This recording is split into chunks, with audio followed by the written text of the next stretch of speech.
Well, hello. I want to start this episode with a question. Do you tell white lies? Are you keeping secrets in your life? And do you understand the connection between those two behaviors and having disordered boundaries? My name is Terri Cole. I'm a licensed psychotherapist, a relationship expert, and the author of Boundary Boss, the essential guide to talk true, be seen, and finally live free. That is out right now, available everywhere. Just go to boundarybossbook.com and order yours to get all the bonuses. Okay, moving into today's episode. Before we get started with the episode, I want to make sure that you are subscribed to this channel. So just hit the bell so you can get notified every time I do something new. And I'm so grateful to all of you just hanging out with me all the time, leaving your comments, sharing your insights. So I want to shout out to Astria Linda. And she wrote, proactive plan for empaths and highly sensitive people. This is her comment under that. Check, check, check. Yes to all of the above, and it's why I tend to isolate myself because I'm overwhelmed by chaos and loud noises and obnoxious people. Same. I tell people that the older I get, the shorter my shit meter gets. And that is the truth. I feel you. Thank you so much, Miss Terri Cole, for your wonderful, loving words of wisdom and encouragement that you so unselfishly share with us. Right on. So thank you so much for being a part of my crew. Each and every one of you, I love to spotlight some of your comments and just show my gratitude for you being here because you are my people. So let's move into the content for today's episode. So many of us learned from a young age that telling white lies, at a young age, right, was harmless, that this was kind of polite to tell white lies. Many of us were put in situations in our childhood to keep secrets, keep other people's secrets. So whether it's triangulation, where you have three people in a system where one says something to the other, but then says, don't tell the other. All of these things are disordered boundaries. So I want to break down why. Listen, if we're saying things that are not true to avoid discomfort in important relationships, listen, I'm not talking about you don't need to be balls to the wall truthful when you walk into like ShopRite to purchase something, right? That's not what we're talking about. We're talking about how disordered boundaries, and these are disordered communication boundaries, but they're also disordered emotional boundaries because we are feeling a responsibility for the way the other person is feeling or how we project or imagine they will feel if we're telling white lies. So I think that there's a way that I really, first of all, want you to look at your own life. Like, where are you doing this? Do you do this often? And how much of the time do you really do it to make your own life easier? Because there's a cost. So I'm going to break it down into, let's first talk about white lies. Because a lot of things can fall into the category of something that is a white lie. I thought that it was okay to make up an excuse for myself about things when I was younger. And I was in a therapy session when I was actually in college still. And I remember saying to the therapist, I was late to work this morning, so I told them I had a flat tire, and that's why I was late. So we go on for the whole entire session. At the end of the session, she says, okay, so in this session today, Terri, we've established that you are a person who lies. I was like, holy crap. Did we establish that? Lying. And she said, well, you overslept. Is that why you were late for work? I said, yes. And she said, and what did you tell them why you were late for work? I said, I told them I had a flat tire. And she said, was that the truth? And I said, no. So it's almost like I thought it was okay to lie if it was harmless, if there was no sort of victim in it. But that really sat with me. And I said to her, Bev, I don't want to be a person who lies. And she's like, okay, starting next session, we will get into some truth telling. What does it look like? The real question is, what do we lose when we tell white lies? What do we gain when we tell the truth?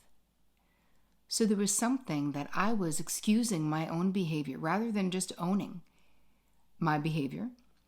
I made a mistake. It's not the end of the world, but it's not very responsible. Keep in mind, I was drinking heavily at that point in my life before I stopped drinking. But again, none of those things are excuses. So I worked with that therapist for a long time to be someone who kept my word, someone who other people could count on. And trust me, it was a discipline, and it took years to really get to the point of mastering that art, because I thought, oh, it makes my life so much harder to sort of talk true in this way. But it made my life so much more real and my interactions so much more authentic. And then I did become someone not just that other people could count on, but I became someone who I could count on. There's a strength in being truthful and a strength of character to be able to just own your mistakes, to be sorry, to learn from them, to move on, rather than sort of making life easier by telling white lies, quote unquote, because it only really made my life easier in the short run, right? In the long run, I don't think that it would have, and I actually did not want to continue with that behavior. So I'm going to give you a couple of questions that you can ask yourself to see where are you sort of taking this shortcut, because it's important. So let's start with a couple of questions that you can answer, and then I'll give you more in the downloadable guide. Do you say things that you don't mean to avoid discomfort, such as accepting an invitation to an event that you have no intention of attending? And this is directly from my Boundary Boss book that came out in April 20th. So you know, in the middle of each chapter, there's something that's called back to you. So after I explain a concept or talk about something theoretical, I bring it immediately back to the reader, because of course, theoretical learning and information doesn't really help you if you have no idea how to apply it to you and your life, because really it's all about you, which is why I wrote the book.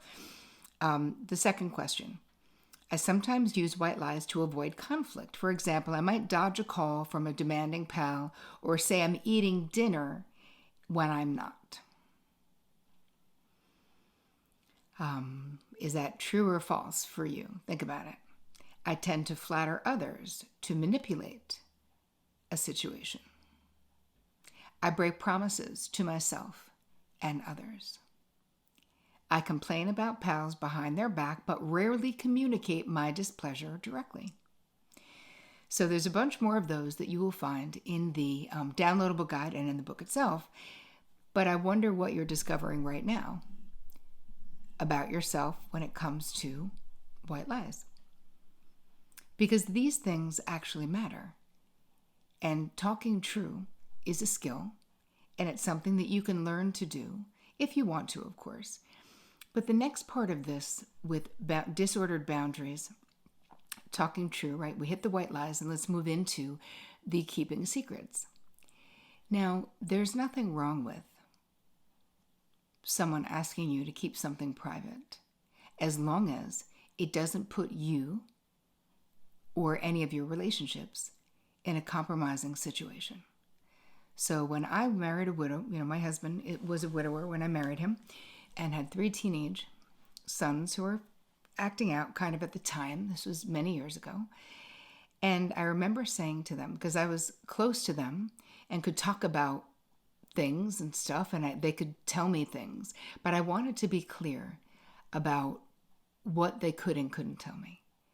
That they could tell me anything emotional, any experience they had, and I would not share that with Vic without their permission. But if they told me something that they were doing that put them in danger, that was against the law, they were doing drugs, if they were anything that I knew is something that Vic needed to know, because that would not have been my secret to keep, that would be incorrect. I told them, if it's something though that Dad needs to know that I will make an executive decision to tell him. I will give you a chance to do it first. I will invite you to. And so that was how I handled that scenario, because it isn't that I needed to share everything that they wanted to share with me, with Vic. If it was something that they didn't want him to know or they wouldn't feel comfortable, that's fine. And that's fine in any relationship that you have. I expect that when I talk to my friends that they won't be repeating what I've said. Like, there's an understanding. I mean, we expressed it early on in the friendship, but there's an understanding that this is in the vault. You know, we'll actually have a phrase, say this is in the vault. But secrets, actual secrets, where it's really more of a triangulation, which is that it puts you or you're putting someone else in a compromising situation. That is a disordered boundary that has really negative effects on relationships. So I just wanted to get clear about like what is healthy and what is unhealthy, because privacy is one thing. Someone asking you to respect their privacy and keep what they've told you to yourself, sure, just like a therapist does, that's another thing, right? That's fine. You really have to watch out, though, when you are triangulating and someone else is triangulating, because either way, the person who ends up being in the middle is the one who ends up being screwed, because both people then end up being pissed off at them. If you tell the thing that you think the other person needs to know, then the person who told you to keep it a secret is pissed. And if you don't, when the other person finds out, and usually they do, and if they know you knew, they're going to be pissed at you as well. So either way, it's sort of like you're the person who gets put in between a rock and a hard place. So what does it look like if you have healthy boundaries? If someone says, I want to tell you something, and it's about Betty, but you can't tell Betty. You have to decide before you let them tell you whether that's okay with you. And I would say, if someone doesn't warn you that they're telling you something like that, there is still a response that you can have that is healthy. If someone says, I'm telling you this thing about Betty, and whatever, so they tell you, you can say, have you talked to Betty about this? If they say no, you can say, listen, I'm not comfortable keeping this secret, and I would like to encourage you to talk to Betty directly about what is happening for you, or about what you're thinking, or about what your problem is. Because you really don't want to be in the middle. And yet, you know why it's psychologically very tempting to want to be in the middle? Because I was in so many triangles in my 20s, you wouldn't even believe it was possible to be in that many triangulated situations, is because it made me feel very important. If someone was coming to me and telling me something and telling me not to tell this one and that one, and that I could guide them as to how they should handle it or whatever, I felt like I was in the middle of something that was important. But the healthier I got and the more therapy I had, the more I realized that that was not my situation to be in the middle of.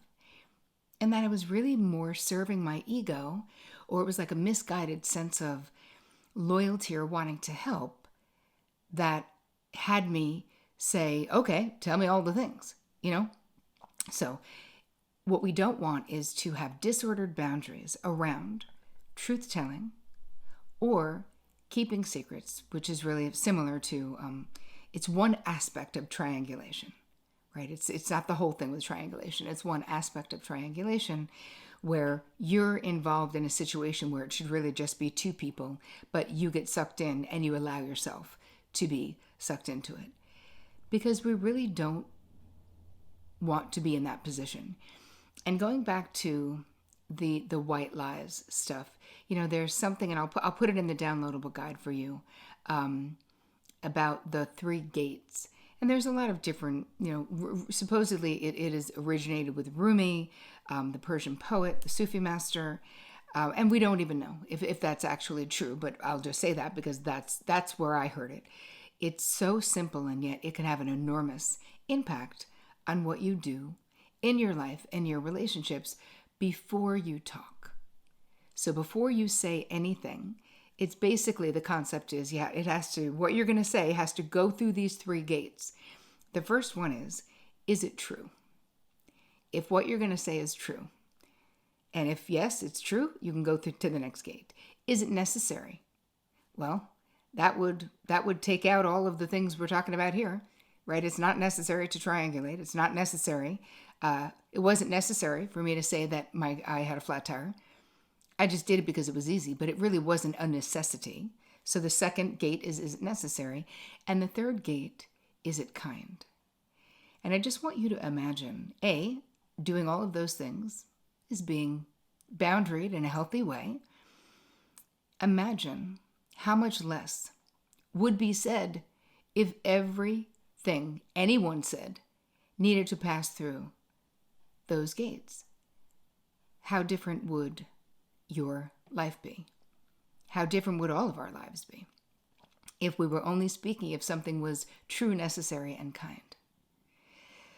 So I hope that you got some value out of this episode of the Terri Cole Show. If you want more like this about conversational boundaries, about emotional boundaries, about mental boundaries, buy my book, Boundary Boss, The Essential Guide to Talk True, Be Seen, and Finally Live Free. You can get it at boundarybossbook.com, and make sure that you get all of the bonuses. Just put in your little receipt, and I've given you a whole bunch of bonuses to get you started on this path to become a boundary boss. I just want to say thank you for spending time with me today. And as always, take care of you.